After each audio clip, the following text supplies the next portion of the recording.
This exercise is a quadruped bird dog, knee to elbow.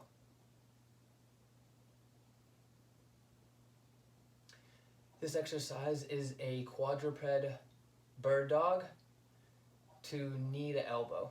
So we're going to start off hands right underneath their shoulders, knees right underneath their hips. We're thinking ribs towards our hips, okay? Digging our toes in. So from here, we're going to reach forward with our left arm. We're going to be reaching back with our right heel, extending that hip.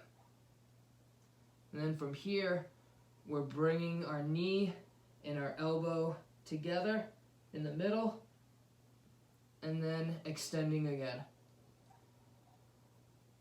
Knee to elbow, reaching forward with that arm, leg extending back.